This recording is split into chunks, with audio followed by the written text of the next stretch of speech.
নমস্কার বন্ধুরা, কাজল ভিলেজ কিচেনে সকলকে স্বাগত জানাই। রোজকারের মতো আজও রান্নাঘরে চলে এলাম। আজকের রেসিপি কাঁচা আলু আর ডিম দিয়ে মজাদার একটি রেসিপি আপনাদের সঙ্গে শেয়ার করব। গরম গরম ভাতের সঙ্গে কিন্তু দারুণ লাগবে। মাছ মাংস স্বাদ একেবারেই কিছুই ভালো লাগবে না এরকম একটা রান্না হলে। তো চলুন তাহলে শুরু করা যাক। তার জন্য প্লিজ প্রথম থেকে লাস্ট পর্যন্ত ভিডিওটি দেখতে থাকুন, আশা করছি ভালো লাগবে। তার জন্য এখানে দেখুন দুটো নিয়ে নিয়েছি আলুকে, এরকম গেট করে নিয়েছি, খুব ভালো করে ধুয়ে নিয়েছি। নিয়ে আর আমি একটা ছাঁকনির মধ্যে জল ঝাড়তে দিয়েছি। এবারে যেই এক্সট্রা জলটা আছে এটাকেও আমি ভালো করে নিংড়ে তুলে নেব। তো আলু দুটোকে বেশ ভালো করে নিংড়ে জল থেকে তুলে নিলাম। এবারে এর মধ্যে দিয়ে দেবো স্বাদ মতো লবণ বা মাপ মতো লবণ। তো লবণটা আপনারা আপনাদের মাপ মতোই দেবেন। আর এখানে দেখুন আদা রসুন আর কাঁচা লঙ্কা আমি এইভাবে বেটে নিয়েছি। এই বেটে রাখা আদা রসুন কাঁচা লঙ্কাটাও দিয়ে দেব। দুটো কাঁচা লঙ্কা বেটে নিয়েছি। আর এর মধ্যে দিয়ে দেব পেঁয়াজ কোচানো, দিয়ে দেব দুটো ডিম। তো তার আগে দিয়ে দেব আমি এখানে ম্যাগি মশলা। তো আমি এখানে হাফ চামচের মতো ম্যাগি মশলা দিয়ে দেব। তো হাফ চামচ দিয়ে দিলাম ম্যাগি মশলা। আর দিয়ে দেবো এর মধ্যে হলুদের গুঁড়ো, হলুদ গুঁড়ো দিয়ে দিলাম। দিয়ে দেবো এখানে আমি বেসন, ওই 2 চামচ বেসন দিয়ে দেবো। আপনারা চাইলে কর্নফ্লাওয়ার বা ময়দাও দিতে পারেন, তাতে করেও কিন্তু হবে। আর শত লাস্টে দিয়ে দেবো এর মধ্যে একটু ধনে পাতা কোঁচানো, ধনে পাতাটা দিয়ে দিলাম। আর এখানে দেখুন যে দুটো ডিম নিয়েছি, এই ডিম দুটো আমি দিয়ে দেবো। যখন হাতের সামনে মাছ মাংস থাকবে না, কিন্তু এরকম একটা খাবার অনায়াসে করাও যায় আর সকলকে কিন্তু দেওয়াও যায়। তো দেখুন দিয়ে দিলাম। তো এবারে এই সমস্ত উপকরণগুলোকে আমি বেশ হাত দিয়ে ভালো করে মেখে নেব, এইভাবে মিশিয়ে নেব। তো মেখে নিয়েছি, মাখাটা ঠিক এরকমই হবে। আলু আর ডিম দিয়ে কিন্তু বেশ খাবারটা কিন্তু মজাদার হয়। অপরদিকে একটা আমি তাওয়া গরম হতে বসিয়ে দিয়েছি। তাওয়ার মধ্যে দিয়ে দেব 2 চামচের মতো সাদা তেল। তো দিয়ে দেব এর মধ্যে, তো দেখুন 2 চামচ দিয়ে দিলাম সাদা তেল। সাদা তেলটা একটু কড়ার চারিদিকে এইভাবে একটু ছিটিয়ে দেব। তো দেখুন তেলটা বেশ কিন্তু গরম হয়ে গেছে। এবার আমি এটাকে একটু আস্তে দিয়ে দেবো গ্যাসটাকে। দিয়ে আমি এটা সব ব্যাটার যেটা করে রেখেছিলাম ডিম আর আলু, এটা আমি এরকম মাছ বরাবর সবটা দিয়ে দেব। দিয়ে এইভাবে আমি একটু চারিদিকে সেট করে দেব। এখন এবারে এক পিঠটা হবে আমি এই প্লেটের মধ্যে নাবিয়ে নেব, না হলে ভেঙে যেতে পারে। এরকমভাবে আস্তে করে ঠিক নাবিয়ে নিতে হবে। এবার আমি এই প্লেটটা থেকে এরকমভাবে উল্টে দেব। তো দেখুন এইভাবে উল্টে দিলাম। দিয়ে এবারে প্লেটটাকে আমি তুলে নেব।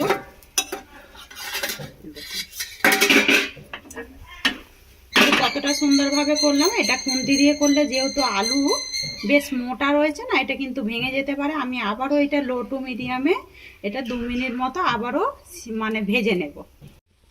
তো এটাকে উল্টে দিয়েছিলাম, আবারও 2 মিনিট পর ফিরে এলাম। মানে 2 মিনিট একদম লো টু মিডিয়ামে এইভাবে কিন্তু একদম ভেজে নিতে হবে। তো দেখুন এই পিঠটাও বেশ ভাজা হয়ে গেছে। এবারে উল্টে দেব।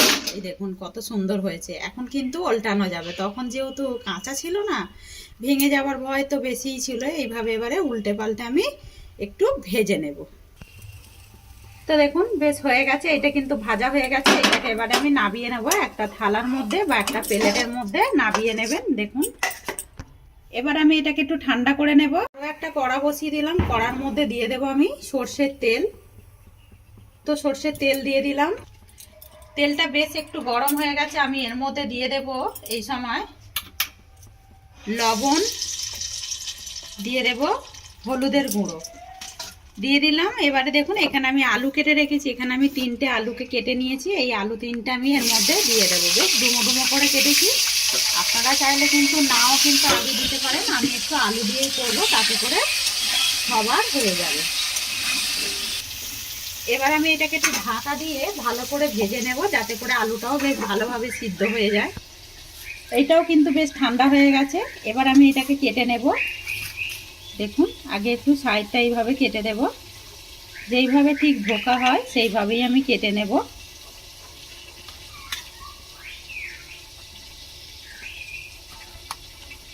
এইভাবেই পিস পিস করে সুন্দর করে, মানে ডিম আলুর ধোকাই বলতে পারেন, ঠিক ওইভাবেই কেটে নেব।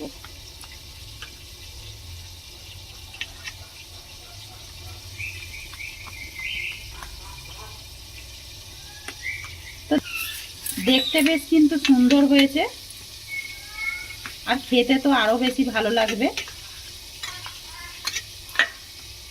দেখুন কতটা সুন্দর হয়েছে দেখুন।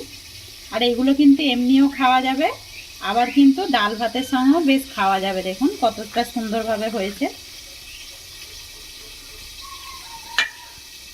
এই দেখুন।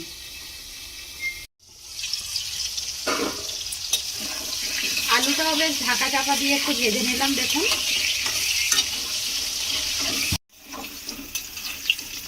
আলুগুলো বেশ কিন্তু ভেজে নিয়েছি লাল লাল করে, আর বেশি ভাজার দরকার নেই। এবার আমি তুলে নেব। এই তেলের মধ্যে আমি কিছু ফোড়ন দেব।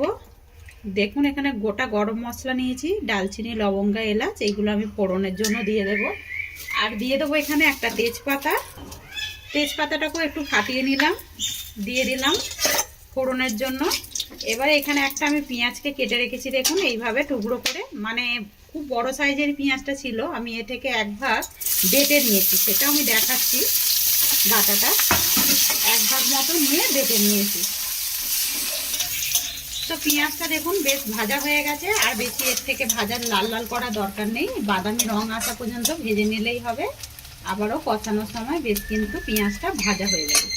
এর মধ্যে দেখুন এখানে আমি একটা টমেটো, 4টে কাঁচা লঙ্কা, আদা রসুন মাপ মতো, আর ওই যে আধখানা পেঁয়াজটা বললাম না 4 ভাগে রাখবো, ওই পেঁয়াজটাও দিয়ে ভালো করে বেটে নিয়েছি মিক্সিতে দিয়ে। এই সময় আমি গ্যাসের ফ্লেমটাকে ফের আবারও একটু লো টু মিডিয়ামে রাখবো বা আস্তে দিয়ে দেবো। দিয়ে খুব ভালো করে এইভাবে কষাতে থাকবো। মশলা যত কষানো হবে তাতে করে কিন্তু তরকারির টেস্টটাও কিন্তু দুর্দান্ত হয়। তো দেখুন ঢাকা চাপা দিয়ে বেশ মশলাটা কষিয়ে নিয়েছি, মশলা থেকে একদম তেল ছাড়তে শুরু করেছে। এবারে এই সময় আমি দিয়ে দেবো এর মধ্যে অল্প করে একটু মশলা ধোয়া, মানে মিক্সি ধোয়া একটু জল দিয়ে দেবো। আর এর মধ্যে এবারে কিছু গুঁড়ো মশলা অ্যাড করব। দিয়ে দেবো আমি মাপ মতো বা পরিমাণ মতো হলুদের গুঁড়ো, দিয়ে দেবো এর মধ্যে জিরে গুঁড়ো, 1/2 চামচ মতো করেই দিয়ে দিলাম জিরে গুঁড়ো। দিয়ে দেবো আমি ধনে গুঁড়ো, দিয়ে একটু মিশিয়ে নেব। এবার আমি দিয়ে দেবো এখানে কাশ্মীরি লঙ্কার গুঁড়ো। আমি কিন্তু এর মধ্যে কাঁচা লঙ্কা যেহেতু ব্যবহার করেছি ঝালের জন্য, এটা সুন্দর একটা রঙের জন্য দিয়ে দেবো, ওই 1/2 চামচ মতোই দিয়ে দিলাম। দিয়ে মশলাটাকে আবারও খুব ভালো করে মিশিয়ে নেব। দেখুন মশলা থেকে আবারও কিন্তু সুন্দরভাবে তেল ছাড়তে শুরু করেছে, মানে গুঁড়ো মশলার একটা যে গন্ধ থাকে ওইটাও কিন্তু বেশ চলে গেছে। এবার আমি এখানে টেস্টের জন্য দিয়ে দেবো বেশ কিছুটা, দেখো চিনি নিয়েছি, এটা যেমন তরকারি স্বাদও হয় তেমন কিন্তু ব্যালেন্স ঠিকঠাক রাখে। এবার আমি যে কেটে রাখা আলুগুলো এর মধ্যে দিয়ে দেবো এই সময়। দিয়ে আমি মশলাটাকে আবারও ভালো করে বেশ আলুর সঙ্গে কষিয়ে নেব। আর অপর দিকে দেখুন জল আমি গরম হতে বসিয়ে দিয়েছি, এই গরম জলে কিন্তু ব্যবহার করব। তো দেখুন এখানে বেশ আলুর সঙ্গে মশলা সুন্দরভাবে কষানো হয়েছে, দেখুন দেখে কিন্তু বুঝতেই পারছেন কতটা সুন্দরভাবে কষানো হয়েছে। এবার আমি এর মধ্যে জল দিয়ে দেবো, যেই গরম জলটা করে রেখেছি এই গরম জল আমি এর মধ্যে ব্যবহার করব। তরকারির মধ্যে এরকম ভাপা পিঠের মধ্যে যদি গরম জল দেওয়া যায় তাতে করে কিন্তু তরকারির টেস্টটা কিন্তু বেশ লাগে আর সুন্দর হয়। দেখুন গরম জল দিয়ে দিচ্ছি। তো দেখুন জল দিয়ে দিয়েছি, যেহেতু গরম জল দিয়ে দিয়েছি দেখুন আগে থেকেই ফুটতে আরম্ভ হয়েই এসেছে, ফুটে উঠেছে। এবার আমি ঢাকা দিয়ে একদম আলুগুলোকে ভালো করে সিদ্ধ করে নেব। তো দেখুন একেবারে কিন্তু আলুগুলো বেশ সিদ্ধ হয়ে গেছে, আমি এর আগে একবার দেখে নিয়েছিলাম। তো লবণটা আমার দেখানো হয়নি, আমার তখন একটু ফোনটা মানে ক্যামেরাটা একটু ডিস্টার্ব করছিল তাই। এবার আমি এর মধ্যে দিয়ে দেব আলু, কাঁচা আলু আর ডিমের যে মানে ধোকাগুলো করে রেখেছি এইগুলোকে আমি এবারে ঝোলের মধ্যে দিয়ে দেব। তো সবগুলোই দিয়ে দেব। কতগুলো কিন্তু ভাজা হতে হতেই খেয়ে নিয়েছে। বেশ কিন্তু ভালো লাগে। দেখুন, যখন হাতের সামনে মাছ মাংস থাকবে না, অল্প আলু আর ডিম দিয়েই কিন্তু এরকম একটা খাবার কিন্তু হয়ে যায়। দেখুন, আবার আমি এটাকে ঢাকা দিয়ে দেব, গ্রেভির মধ্যে ফুটতে দেব একটু, ঝোলের মধ্যে।